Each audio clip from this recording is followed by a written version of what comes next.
তিন ব্যক্তির প্রতি আল্লাহ রব্বুল আলামিন কিয়ামতের ময়দানে তাকাবেনই না, তাদেরকে জাহান্নামে দেবেন। এই হতভাগ্য ব্যক্তি তিন প্রকার কারা, সেই বিষয় নিয়ে আমরা আলোচনা করব। প্রথম নাম্বার হলো ওই ব্যক্তি যে টাকনুর নিচে কাপড় পরিধান করে। যারা টাকনুর নিচে কাপড় পরিধান করে তাদের দিকে আল্লাহ তাআলা তাকাবেনও না।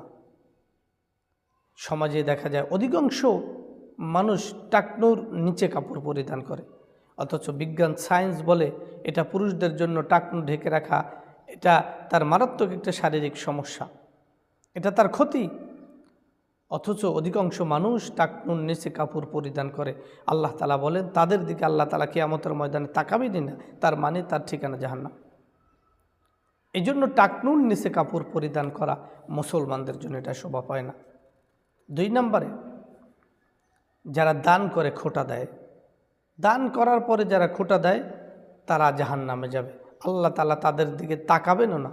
কিছু মানুষের সমাজের মধ্যে কিছু বিপদ আপদ মানুষের হতে পারে, তার উপকার করলে কোনো কিছু নিয়ে একটু মন মালিন্য হলে, ঝগড়াঝাটি হলে সাথে সাথে বলে তোমার আমি অমুকটা ক্ষতি করেছি, উপকার করেছিলাম না, আমি যদি এই উপকারটা না করতাম তখন তুমি কোথায় যেতে, কোথায় পেতে, উদ্ধার কিভাবে হতে।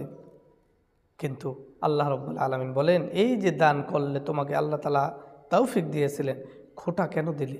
এই জন্য আল্লাহ তাআলা তোমার দিকে তাকাবেন না। নাউযুবিল্লাহ। তিন নাম্বার, যে মিথ্যা শপথ করে, কথায় কথায় মিথ্যা শপথ করে, আল্লাহর কসম আমি এই জিনিসটা করেছি, আল্লাহর জিনিস আমি এই জিনিসটি করিনি। এই যে কথায় কথায় মানুষদেরকে বিশ্বাস করানোর জন্য মিথ্যা শপথ করে, আল্লাহ তাআলা কিয়ামতের ময়দানে তাদের দিকে তাকাবেন না। এই জন্য এই তিন শ্রেণী ব্যক্তির দিকে, যারা টাকনুর নিচে কাপড় পরিধান করে, দান করে খোঁটা দেয় এবং মিথ্যা শপথ করে, এই তিন ব্যক্তিকে আল্লাহ তাআলা কিয়ামতের ময়দানে তাদের দিকে তাকাবেন না। অন্যকে ছোট, নিজেকে বড় মনে করা, এটা কি অপরাধ কিনা বা অহংকার কিনা? জি, অবশ্যই। অন্যকে ছোট মনে করা আর নিজেকে নিজে বড় মনে করা এটা খুবই একটি গর্হিত কাজ, অন্যায় কাজ। কারণ যে নিজেকে ছোট মনে করে মানুষ, আল্লাহ তাআলা মানুষের কাছে তাকে বড় করে দেন, কিন্তু আপনি অন্যকে ছোট মনে করলেন, নিজেই বড় করলেন, তার মানে এটা দাম্ভিকতা, অহংকারী। আর আল্লাহ তাআলা বলেন ইন্নাল্লাহা লা ইউহিব্বু কুল্লা মুখতালিন ফখুর, ফখরকারী অহংকারকারী মানুষদেরকে আল্লাহ তাআলা ভালোবাসেন না। এই জন্য অন্যকে ছোট নয়, অন্যকে বড় করে দেখতে হবে, তাহলে আল্লাহ তাআলা আপনাকে তার চোখে বড় বানিয়ে দেবেন। খাবার খাওয়ার সুন্নাত তরিকা কি?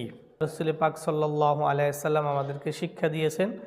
আল্লাহ রাসূল সাল্লাল্লাহু আলাইহি সাল্লাম তিনি ইরশাদ করেন, তোমরা পেটকে তিন ভাগে ভাগ করবে, তিন ভাগে ভাগ করে এক ভাগ খাবার খাবে, আর এক ভাগ পানি খাবে, আর এক ভাগ খালি রাখবে। এই তিনভাবে খানা খাওয়া সুন্নাত। এই জন্য এই সুন্নাতটা আসলে আমরা মনে হয় না কেউ পালন করি, তবে পালন করা উচিত। এটা শারীরিক যেমন সুস্থতা, আপনার ইবাদত বন্দেগীতেও তেমন আপনি উৎসাহ পাবেন এবং আরাম পাবেন।